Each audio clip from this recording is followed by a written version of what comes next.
예레미야 29장 10절에서 14절까지 말씀을 가지고 기도하면 들을 것이요 찾으면 만나리라 라는 제목의 말씀으로 함께 은혜를 나누고자 합니다.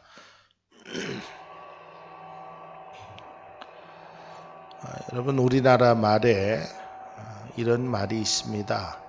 사서 고생한다라는 말이 있습니다. 안 해도 될 고생을 물론 젊어서 어떤 경험을 쌓기 위해서 그런 고생을 하는 의미가 아니라 잘못 생각해서 잘못 판단해서 잘못 말을 해서 잘못 행동을 해서 아주 사서 고생하는 그러한 일이 있는 것입니다. 고생을 좋아할 사람이 누가 있겠습니까? 이왕이면 좀 편하고, 이왕이면 행복하고, 이왕이면 따뜻하고, 이왕이면 서로 웃을 수 있는 것들이 다 모든 사람들의 소망이 되는 것입니다. 그런데 사람들이 참 미련해서요, 그렇게 하지 않아야 됨에도 불구하고 그런 일을 행하고 있다라는 것입니다. 여러분, 얼마 전에 그 대한항공에서 그 아주 온 국민들이 그 땅콩 회항 문제로 얼마나 떠들썩하고 시끄러웠습니까? 아마 대한민국 국민이면 모르는 사람이 거의 없을 정도로 아주 시끄러웠습니다. 그리고 그 사람이 어떠한 처벌을 받는지도 다 알고 있을 것입니다. 그런데 또 며칠 전에 거의 유사한 일이, 물론 비행기를 돌린 것은 아니지만 한 인기 연예인이 그 술을 먹고 그 안에서 아주 고성을 하고 추태를 하다가 결국에는 그 미국 그 샌프란시스코인가요? 캘리포니아인가? 거기에 경찰에 의해서 체포되며, 그래서 나중에 그가 정말 잘못했다. 결국은 사서 고생하는 일이 그러한 일입니다. 내가 이렇게 하면 이런 결과가 있을 거라는 것을 이미 보여줬습니다. 다른 사람을 통해서 이미 보여줬고 경험되어졌습니다. 그럼에도 불구하고 내가 그 행동을 하게 되면 결국은 나 자신뿐만 아니라 나의 앞길이나 나의 가족들이나 모든 사람들에게 상처를 얹어주게 된다는 사실입니다. 오늘 본문의 이스라엘 백성들의 배경이 바로 사서 고생하는 것입니다. 그들은 애굽에서 400여 년 동안 그들의 조상이 종살이로 아파했다라는 것은 이미 그들이 알고 있었습니다. 물론 눈으로 본 것은 아니지만 자기들의 조상들이 애굽에서 그렇게 고생을 해서 결국은 모세에 의해서, 여호수아에 의해서 가나안 땅에 들어오는 그 출애굽의 역사를 배워왔습니다. 들어왔습니다. 그리고 그들의 마음 가운데 토라라는 것을 새겨졌습니다. 그런데 그들이 또다시 바벨론의 포로 생활을 하게 되었다는 거예요. 왜 그러냐면 성경에 있는 배경에 보면 그들은 하나님을 떠나서 우상 숭배를 하였고 하나님의 말씀에 순종하지 않는 그 결과로 그들은 70년 동안 바벨론의 포로 생활을 할 수밖에 없었다는 것입니다. 자, 이 말씀 속에서 결국 그들은 아주 오랫동안 힘든 삶을 살았습니다. 여러분 한번 생각해 보십시오. 10년도 아니고 20년도 아니고 70년 동안 우리 할아버지도 포로된 생활, 우리 아버지도 나도 잘못하면 내 자녀까지 거의 4대에 걸쳐서 포로 생활을 했던 그들의 모습이 어땠을까요?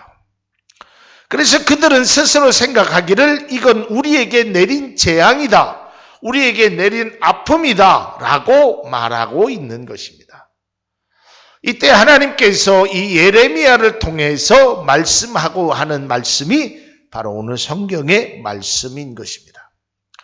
오늘날도 참 어려운 경제 생활 속에서 많은 분들이 경제적으로 힘들고 어려워하십니다. 약 한 5년 전만 해도 그러한 모습을 쉽게 발견할 수 없었던 모습인데 요즘은 굉장히 쉽게 발견할 수 있는 모습 중에 하나가 허리가 구부정한 할머니나 할아버지가 유모차를 괜시히 끌고 다니면서 그 종이를 줍는 그런 모습을 우리가 볼 수 있습니다. 얼마나 자주 보는지 몰라요. 참 저는 그 모습을 볼 때마다 마음 한켠에 참 안타까움도 있고 얼마나 힘드시면 얼마나 어려우면 저런 일을 하실까 추운 날. 그래서 그거를 제대로 끌지를 못하셔서 젊은 사람들이 도와주는 모습도 보게 됩니다. 참 어려운 세상입니다. 살기 참 팍팍한 세상입니다. 그래서 세상의 사람들이 때로는 이런 소리를 합니다. 다 죽지 못해서 살아. 힘들어 죽겠어. 어려워.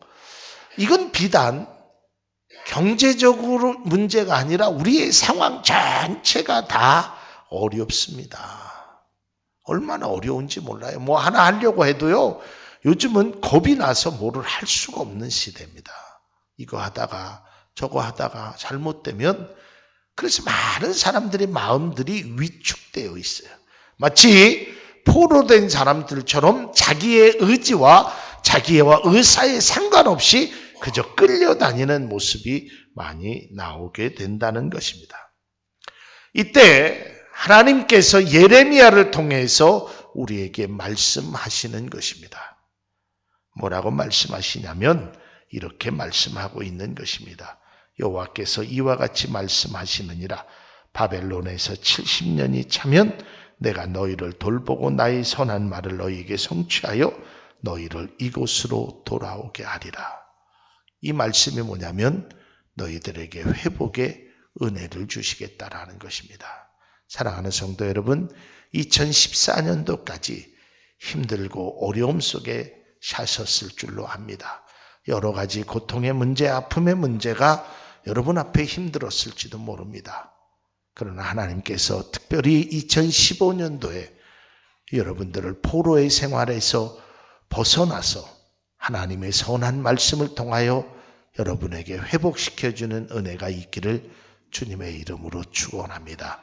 그러니까 하나님께서 우리 사랑하는 성도들에게, 이스라엘 백성들에게, 하나님의 자녀들에게 내가 너희들을 회복시켜주는 은혜를 주시겠다는 겁니다. 그러면서 말씀하시기를 뭐라고 말씀하시냐면 여호와의 말씀이니라. 너희를 향한 나의 생각을 내가 아나니 평안이요 재앙이 아니라 너희에게 미래와 희망을 주는 것이다. 그러니까 하나님께서 우리를 향한 사랑, 우리를 향한 관심, 우리를 향한 은혜가 초점이 무엇이냐면 재앙이 아니라는 것입니다. 그러니까 그 재앙에 우리가 자꾸 초점을 맞추다 보면 신앙도 떨어지고 믿음도 떨어지고 또한 우리의 삶의 의욕까지도 떨어지게 되는 것입니다. 때로는 하나님께서 우리에게 벌을 주실 때가 있습니다. 때로는 하나님께서 우리에게 힘들게 하실 때도 있을 수 있습니다. 그러나 그것은 힘든 것이 목적이 아니고 벌을 주는 것이 목적이 아니라는 것입니다. 가끔 어머님이, 아버님이, 때로는 선생님이 자녀들에게 벌을 줄 때가 있습니다. 때로는 아주 혹독하게 혼을 낼 때가 있습니다. 어떤 부모가 자녀를 벌을 주기 위해서 벌을 주는 부모가 어디 있겠습니까? 너 이 벌 받으면 내가 너를 종아리로 10대 때리면 네 종아리가 멍이 들고 거기 터져서 너 요놈의 자식 한번 좀 아주 호되게 좀 고통 좀 당해봐라. 잠도 자지 못하도록 그러고 때리는 부모가 어디 있겠습니까? 그걸 때리는 목적은 재앙을 주기 위함이 아니요, 아픔을 주기 위함이 아니요, 고통을 주기 위함이 아니라 그 매를 통해서 회복시켜주기 위함임을 깨달을 수 있기를 바랍니다. 하나님께서도 마찬가지입니다. 물론 우리가 맞지 않고 어려운 일을 안 당하면 더더욱 좋지만 우리가 지금 당한 고난이 있으면, 우리가 아픔이 있으면 믿음의 사람들의 생각 속에서 이래야 된다는 것입니다. 하나님, 이 고난을 통해서 나의 어두운 눈이 밝혀지게 하여 주옵소서. 이 아픔을 통해서 내가 주의 사랑을 깊이 깨달을 수 있게 하여 주옵소서.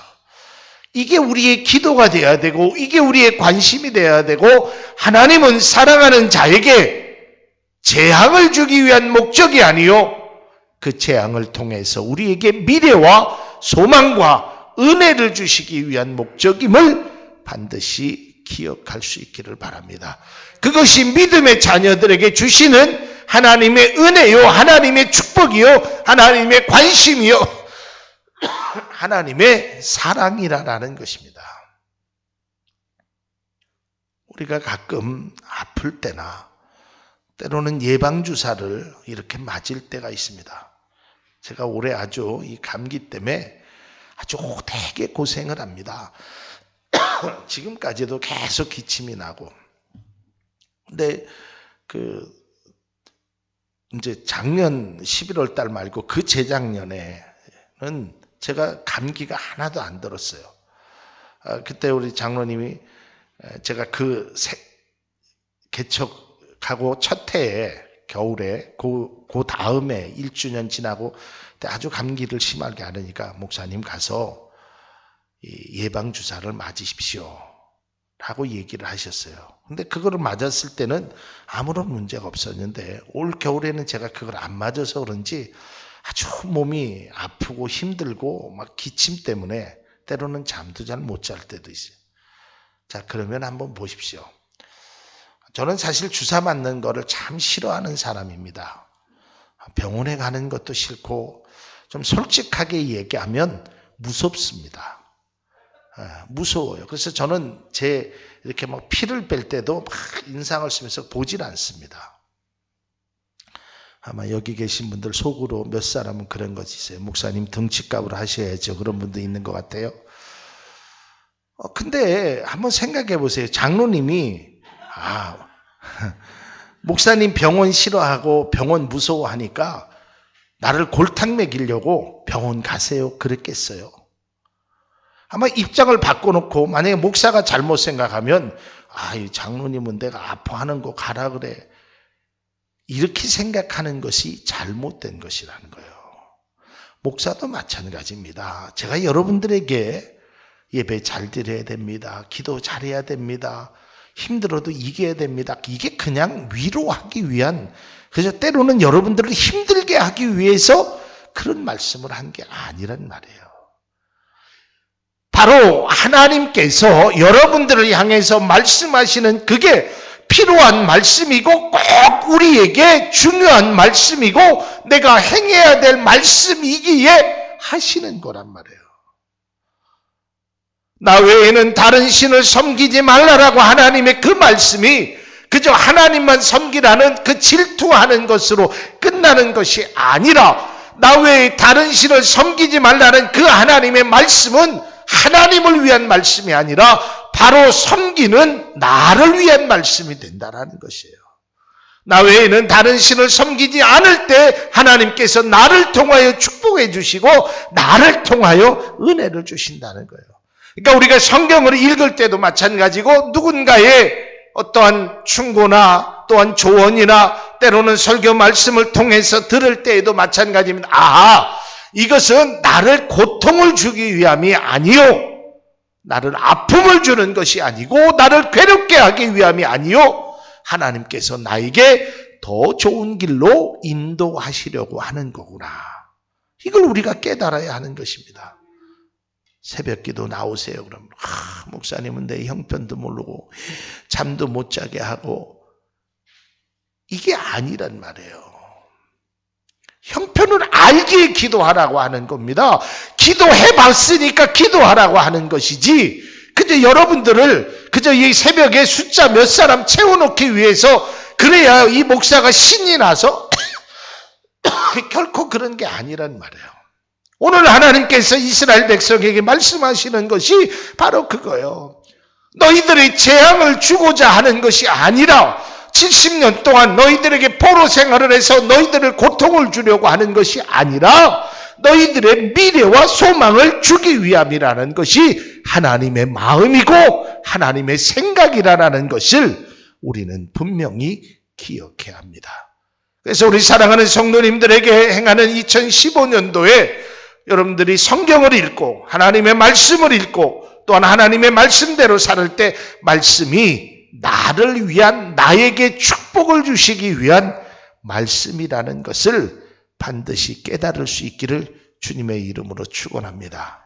사랑하는 성도 여러분, 결코 하나님은 여러분들을 사랑 가운데서 버리신 적이 없음을 기억할 수 있기를 바랍니다. 하나님의 관심은 항상 믿음의 사람에게 있다라는 것이에요. 무엇을 하더라도 어떤 것을 하더라도 관심이 항상 자녀들을 향하여 있듯이 우리 하나님도 마찬가지라는 거예요.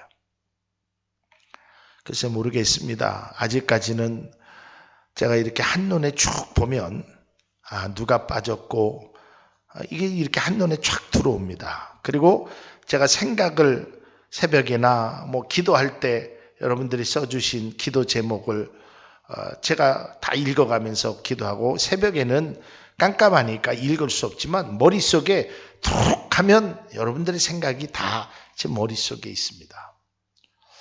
뿐만 아닙니다. 그냥 공치사로 말씀드리는 것이 아니라 어떠한 일을 할 때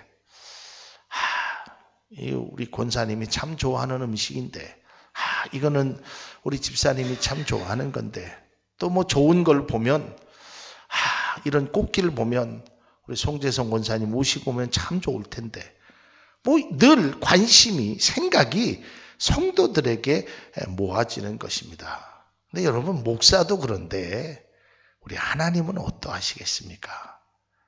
자기의 외아들까지 주신 그 하나님이 너희를 사랑하지 않겠느냐라는 그 하나님의 사랑이 여러분 가운데 풍성하게 맺혀지기를 주님의 이름으로 축원합니다. 자, 오늘 하나님께서요, 오늘 이 말씀을 통해서 뭐라고 말씀하시냐면 오늘 본문 10절에서 14절까지 보면 4번에 걸쳐서 똑같은 말씀을 하는데 그게 뭐냐면 여호와의 말씀이니라. 여호와가 이와 같이 말씀하시느니라. 이건 뭐냐면 하나님의 진심성이 담겨져 있는 거예요. 하나님의 사랑하심이 담겨져 있는 것입니다. 오늘 이 짧은 구절에 여호와께서 말씀하시느니라, 여호와의 말씀이니라, 내가 정말 너희들에게 필요하기에 이 말씀을 준다라고 말하고 있는 것입니다. 그러면서 예레미야를 통해서 말씀하시는 것이 있습니다. 그것은 바로 12절과 13절에 있는 말씀입니다. 함께 같이 읽도록 하겠습니다.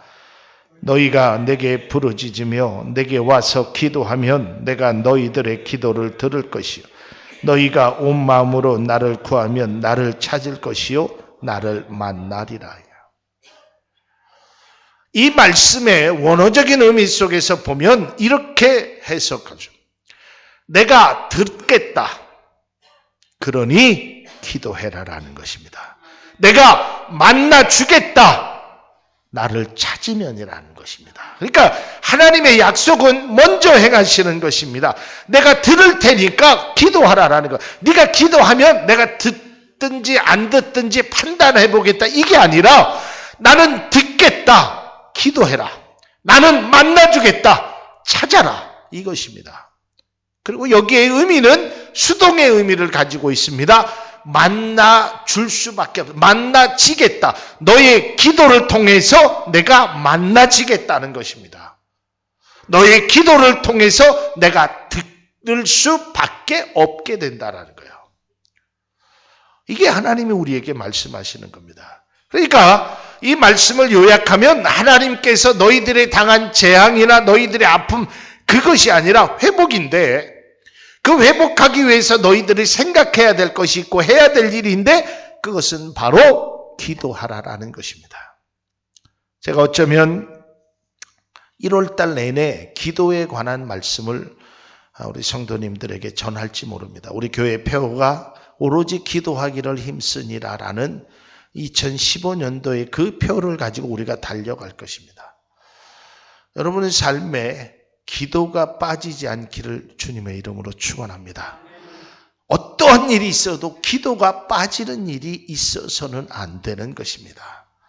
왜냐하면 하나님이 들으시고 하나님이 만나주시고 하나님이 잡아주시는 것은 기도가 그만큼 중요하기 때문에 그렇습니다. 오늘 성경은 우리에게 말씀하고 있습니다. 너희가 전심으로 열심으로 찾는다는 말은 간절함으로 찾는다는 것이고 우선적으로 찾는다는 것입니다. 우선적으로. 그러니까 기도는 우선적으로 하는 것입니다. 우리가 하나님을 섬기는 것은 우선적으로 섬기는 것이 되어야 되는 것입니다.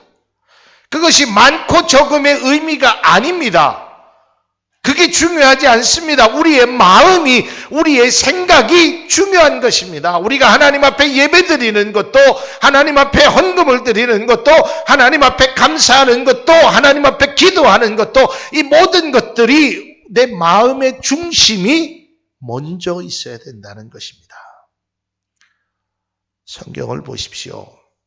하나님께서 우리에게 요구하시는 것이 무엇입니까? 중심을 보시는 겁니다. 그래서 신명기에서 기록되어 있듯이 너희는 마음을 다하고 뜻을 다하여 주 너희의 하나님을 사랑하라 그랬어요. 여러분, 우리가 물질로 하나님을 사랑할 수 없습니다. 여러분, 그게 사랑의 전부가 아닙니다. 여러분들도 받아보셔서 알 겁니다. 경험해 보셔서 알 겁니다. 자녀가 돈을 많이 준다고 해서 기쁘시던가요? 비싼 선물을 사줬기에 기쁘시던가요? 아니잖아요. 그 아이의, 그 자녀의 그 마음이 느껴지기 때문에 기쁜 거 아니겠어요? 제가 오늘도 차 운행하면서 잠깐 그런 얘기를 했고 다 경험해 보신 겁니다. 뭐 손주가 됐던 자녀들이 됐던 유치원이나 어린이집을 다니면 재롱잔치 같은 걸 해요. 저도 재롱잔치 가봤어요. 제가 처음 경험은 대학 다닐 때 제 후배가 어린이집을 해서 거기에 가봤어요. 그러니까 뭐 이제 재롱잔치가 하면 제가 그때 본 바로는요, 재미 하나도 없었어요. 뭘 부모님들은 깔깔거리고 웃고 박수 치는데 박수 칠 만한 가치가 하나도 없었어요. 아휴, 저걸 재롱잔치라고 하나. 뭐 다 틀리죠. 우는 아이 있죠. 한쪽에선 코 후비는 아이 있죠. 뭐 별의별 아이들이 다 있어요. 재미 하나도 없었어요. 근데 제가 부모가 돼가지고 제 아이가 하는 걸 보니까 그렇게 이쁠 수가 없어. 그렇게 재미있을 수가 없고, 그렇게 잘할 수가 없어요. 근데 저는 아직 경험 안 해봤지만 할아버지가 되면요, 재미를 떠나서 감동의 눈물까지 흘린다고 합니다. 왜 그럴까요? 애들이 잘해서 그래요? 뭐 특별히 달라진 게 있을 게 아니에요. 사랑하는 마음으로 보니까, 관심 있게 보니까 그 틀려도 거기 서 있어서 그냥 엉터리 같은 것을 해도 그렇게 이쁜 거예요. 우리 하나님도 마찬가지예요. 뭐 우리가 무슨 소프라노처럼 테너처럼 멋진 노래를 부르고 무슨 무용수처럼 아주 멋진 무용을 했기 때문에 이쁜 게 아니라 엉터리 같아도 틀려도 때로는 울어도 내 자녀니까 기쁜 거예요. 우리 하나님도 마찬가지입니다. 사랑하는 성도 여러분, 우리는 다른 것보다 전심으로 우선적으로 하나님을 찾기를 주의 이름으로 축원합니다. 먼저 하나님을 생각해야 되는 것입니다. 세상에 그 무엇보다도 오늘 성경에 우리에게 말하고 있는 것은 이것입니다. 예레미야가 말하고 있습니다. 여호와 하나님의 말이니 듣고 순종하라라고 말하고 있는 것입니다. 그러면서 너희는 내게 부르짖으라 내가 응답하겠다라고 말씀하고 있습니다. 가장 먼저 너희들이 힘들고 어려움 속에서 그것을 극복하기 위해서 가장 먼저 해야 할 일이 바로 하나님을 우선적으로 찾으라는 것입니다. 하나님을 제일 주의로 찾으라는 것입니다. 하나님을 먼저 생각하라는 것입니다. 이게 얼마나 귀한 것인지 모릅니다. 전혀 다른 시각입니다. 사람들의 시각은 문제만 보였어요. 와, 우리가 70년 동안 힘들어 죽겠다. 여기에 문제가 있어요. 근데 하나님은 그걸 보는 것이 아니라 70년 후에 하나님께서 회복시켜 주시는 그 은혜, 내게 돌아오라라는 것입니다. 내게 부르짖으라는 것입니다. 계속적으로 말씀드리지만 문제를 보면, 어려움을 보면 좌절할 수밖에 없지만 하나님을 보면 감사할 수 있고 찬송할 수 있고 기도할 수 있고 우리 행복할 수 있음을 기억할 수 있기를 주님의 이름으로 축원합니다. 하나님은 환난 가운데 오히려 평안과 소망과 회복을 주셨습니다. 바벨론 포로의 고통은 하나님을 떠나 범죄한 이스라엘을 돌아오게 하는 그 고통의 시간이었지만 결국 그 고통은 그들에게 가장 필요한, 가장 황금과 같은 그런 은혜의 시간이 되었다는 것입니다. 전제가 있습니다. 그것은 바로 기도하는 자에게 주시는 은혜라는 것입니다. 하나님을 만남으로, 하나님과 함께함으로 이러한 모든 문제가 믿음 안에서 해결됐다는 것입니다. 사랑하는 성도 여러분, 회복의 은혜를 발견할 수 있기를 바랍니다. 하나님이 나를 향하신 계획을 깨달을 수 있기를 바랍니다. 그래서 시편 42편 5절에 내 영혼아 내가 어찌하여 낭망하며 어찌하여 내 속에 불안하여 하는고 너는 하나님을 바라라. 그 얼굴에 도우심을 인하여 내가 오히려 찬송하리로다 그랬습니다. 사랑하는 성도 여러분, 하나님께서 기도하면 들으신다고 그랬습니다. 찾으면 만나주신다 그랬습니다.